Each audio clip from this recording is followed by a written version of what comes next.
mission that the Prime Minister talked about yesterday, and we're looking forward to taking this work forward with colleagues from other countries in the coming weeks and months.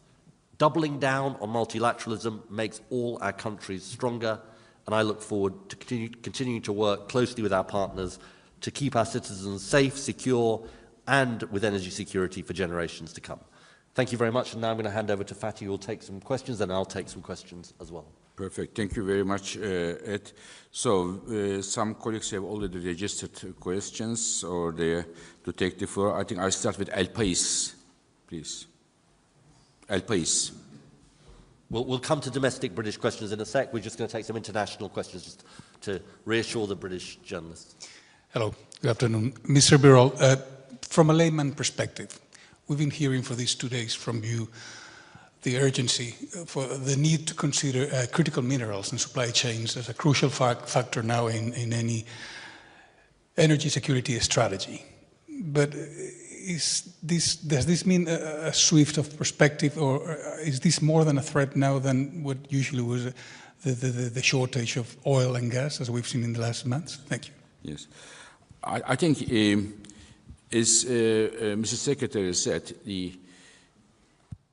clean energy transition is moving fast, maybe not as fast as some would like to see. That would mean more demand for critical minerals. I'll give you one example. Last year, of all power plants installed in the world, 85% were renewables, which means that we have to manufacture solar panels, windmills. Again, last year, 1 out of 4 cars sold in the world was an electric car, which means critical minerals for the batteries and for the cars. So demand will increase for copper, for lithium, for nickel, and others. Now, there are 3 issues there. One, the mining part of the critical minerals. Second, refining of the critical minerals. And third, manufacturing of the electric cars or solar panels and windmills. When we look at the supply chain broadly, we see a big concentration. And this is, in my view, it can be critical minerals, nuclear fuels, oil or gas. Concentration of the energy sources is always a risky business. I was repeating many times that for me, one of the 3 golden rules of energy security, together with predictability and cooperation, the first one is diversification. So therefore, we are talking with the countries, developing programs, and using our convening power in order to diversify the critical minerals and the clean energy supply chains to be on the safe side. And this is, you are completely right, this is getting a lot of attention around, and the last 2 days, if I am not mistaken, it was one of the top topics we discussed. 100%. Do you want to keep going with the international questions? Other international questions?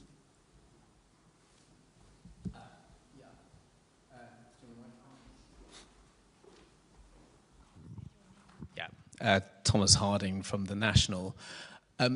Given what you've said... That quite counts as international. I think that's the national. The Middle East one. Oh, the Middle East one, right, I see, okay.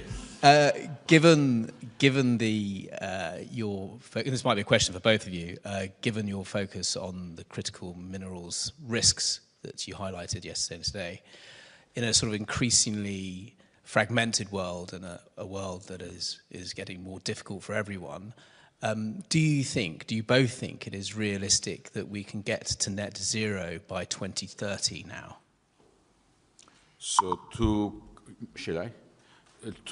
come to net zero by 2030 is not something that I think Do you mean 2050? 2050 or 2050? Yeah, Okay, yeah. I have more time, so Yeah, this is yeah. 20 more years. You've got some extra time. Okay, this is critical minerals. Need for critical minerals for a clean energy transition and the fast clean energy transition will be rather challenging. I'll give you one example. Copper. Because today copper is perhaps one of the most important critical minerals because the world, as we say, entering the age of electricity. Age of electricity means copper, more copper. And when we look at it today, as we do at the IEA, we look at all the critical minerals, their mining, investment, demand, and everything. We see around 2035 a major deficit for copper. And a copper mine, if you push the button today, to develop the first production will come on average in 17 years. So we may well face major shortages of critical minerals mining perspective, and this shortage may mean pushing the prices up, and this may be a hurdle for the cost of clean energy transition. So it is one of the reasons why we have organized this very meeting to give a heads up to the countries. If you want to see a fast clean energy transition, one of the areas you have to put an eye on is the critical minerals, their mining, refining, and also manufacturing. I think I would answer your question by saying absolutely net zero by 2050 is achievable. And I'm so struck, because I've been at this a long time, not as long as Fatih, but some time, the transformation in relation to these issues compared to when I was last the Energy Secretary is just extraordinary. When I was the Energy Secretary between 2008 and 2010, people weren't even talking about net zero. Even the UK, which was one of the leaders, had an 80% reduction, which I legislated for, by 2050. Now 90% of the world's GDP, give or take, is covered by net zero.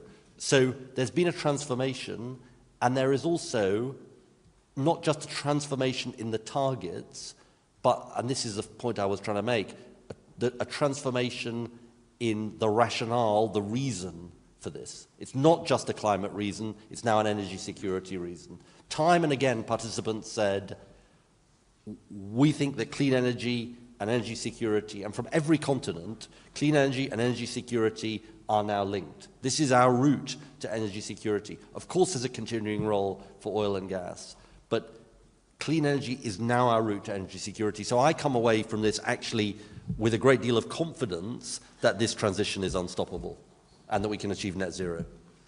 And if I may say one more thing here, sorry, to support what Ed said. Today, when we look at the last 2 years, we see a strong comeback of nuclear power. Yeah. Why?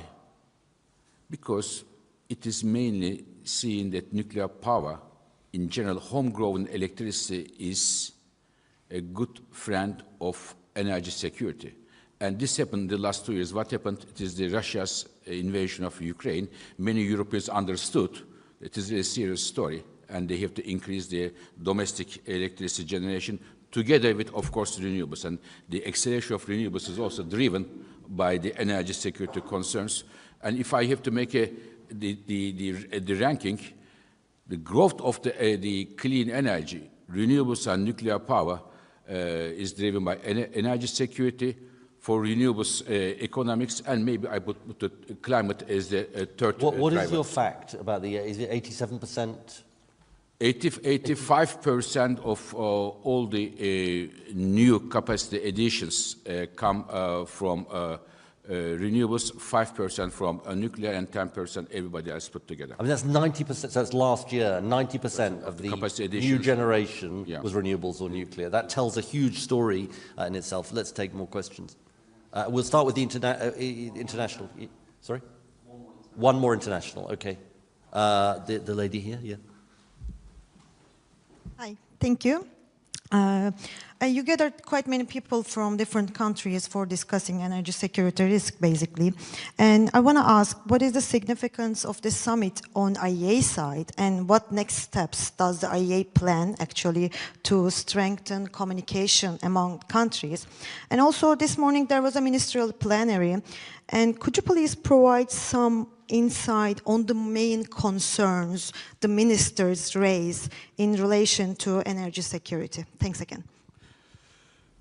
It's for the IEA, can I? Yeah, yeah. Okay, thank you. So I would say that for the IEA, my main takeaway is, again, I am very struck that in the middle of a fragmented world, trade wars are going on, and we were able to get more than 60 governments here. It says something.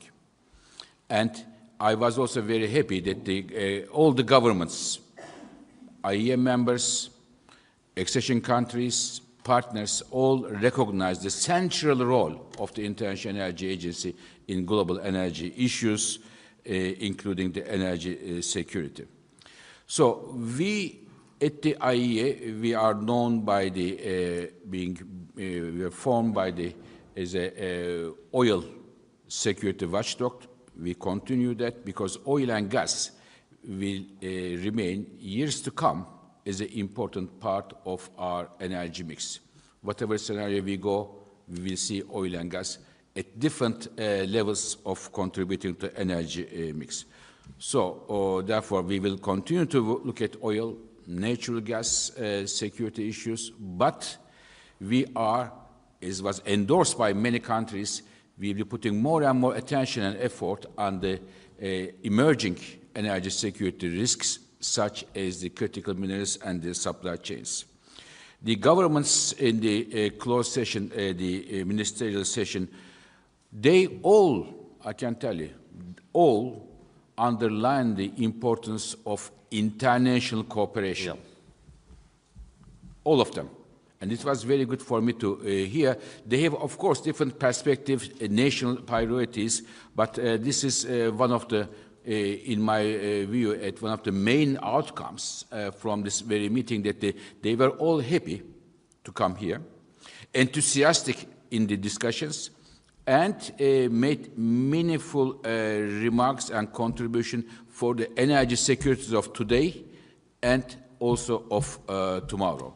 And they give us a lot of new tasks, and we will take them through together with our governments to look at our program of work for the next years to come. But I can assure you that the emerging energy security risks will have a key role in our work in the next years to come. Okay, let's take some British questions, Victoria. We'll get you a microphone. Hi, Victoria Sebrook from Sky News. You spent a lot of time with the US official, Tommy Joyce. Did he use those opportunities to tout US oil and gas for the UK or attack climate policies? And also, if I may, not that much concrete has come out of this so far, apart from warm words for the energy transition. Given the attacks on net zero from America and from within the UK, is that the best that you could have hoped for? Thanks. On the second question, I feel incredibly positive about the discussions that we've had in the last 2 days, because this was an unprecedented event, bringing together 60 countries for the first time in this context.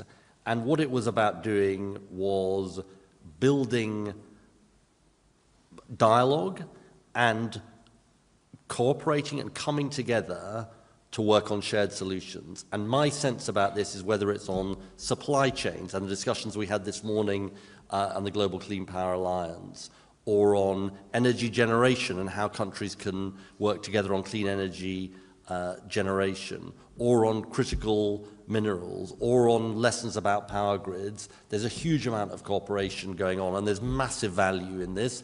And just a sense from all of the countries, just going back to this question about the closed session, all of them emphasize the importance of this dialogue and how important that they had found the dialogue. Look, on the United States, the Prime Minister has shown absolutely the right leadership on this, which is President Trump is the duly elected president of the US, elected on a clear mandate. We are the duly elected government of the UK, also elected on a clear mandate. Obviously, there are some differences, but there is also common ground. And part of our job as governments is to find common ground. So, for example, on nuclear, the US is interested in a nuclear renaissance, in building new nuclear as part of its energy mix. So is the United Kingdom. And we see real potential for nuclear, for SMRs, as well as large-scale nuclear. And part of our job is to find that common ground, to work together with the US on these issues, and they're the discussions that we had at this conference. Fiona, may I add one thing yeah. here, just for all of us to understand the composition of the participation. We have more than 10 net oil exporting countries. We had many major renewable countries and renewable companies here, and we had huge copper, lithium, nickel producer of countries. So it was a big mix of countries to understand that there was rather not a homogeneous but heterogeneous composition of the countries, and this discussion, this cooperation request come from this very different angle of countries, and as such, I completely agree with Ed that it was really remarkable. In my view. Thank you very much. Fiona Harvey from The Guardian. We've heard a lot of criticism of net zero recently. We've heard it from governments, as just been mentioned. We've heard it from across the political spectrum, from trade unions and from right-wing populists as well, and from companies, and there's been a lot of attacks. Would you say that in the last 2 days you have silenced the critics of net zero? And what should those critics go and do now? Oh, that's a good question. Look, Fiona, I think the truth about this is that the Prime Minister could not have been clearer yesterday, which, in his words, that net zero and the clean energy transition are in the DNA of this government. And I thought that was an incredibly important, well-put phrase. And it's in the DNA of this government because it's about energy security, it's about good jobs and growth, including the 2,000 jobs that we were able to confirm yesterday as a result of HyNet, jobs that would not be happening with some of the opponents of net zero. And of course, it's about doing the right thing by future generations. The critics will not shut up, I'm sure, but the critics need to know that if they want to fight about this government says bring it on. Let's bring on the fight. Let's have the argument. And any day of the week, any hour of the day, any month of the year, we will have the argument between cheap, clean renewables that give you energy security, lower bills, the biggest economic opportunity of the 21st century, against their case to say no to all that, to stick simply with expensive, insecure fossil fuels, which gave us the cost of living crisis, which ruined family finances, which ruined public finances, which ruined business finances, and they will say no to these huge job opportunities that are on offer. So whether it is political parties or other forces that want to take on net zero and the clean energy transition, they need to know this government is not for bending. This government is not for buckling. This government is standing firm. And you know what? I think the British people are on our side on this. Let's take Will. Have we got Will Hazel from the I? Yeah, Will. Thank you. Will Hazel from the iPaper. Ed, can you give a commitment that US exports to the UK will be subject to the carbon border adjustment mechanism, or when it comes into effect in 2027, or is this up for discussion in the current talks with the US over trade and tariffs? Look, I'm not going to get into the details of the trade talks with the US, but we've set out how the carbon border adjustment mechanism is going to work. I would just make this point, and it goes back to Victoria's question. You know, I think our cooperation with the US, is really important. And despite the differences in perspective, I genuinely believe that there is common ground to be forged, including on energy.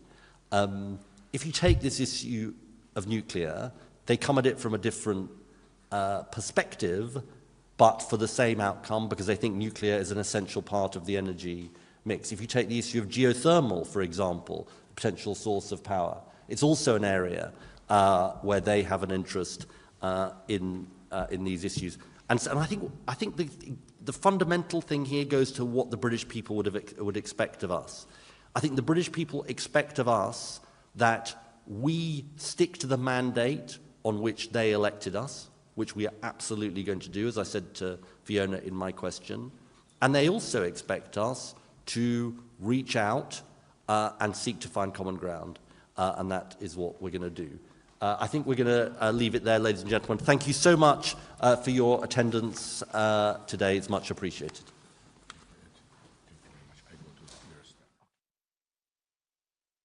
Thank you very much.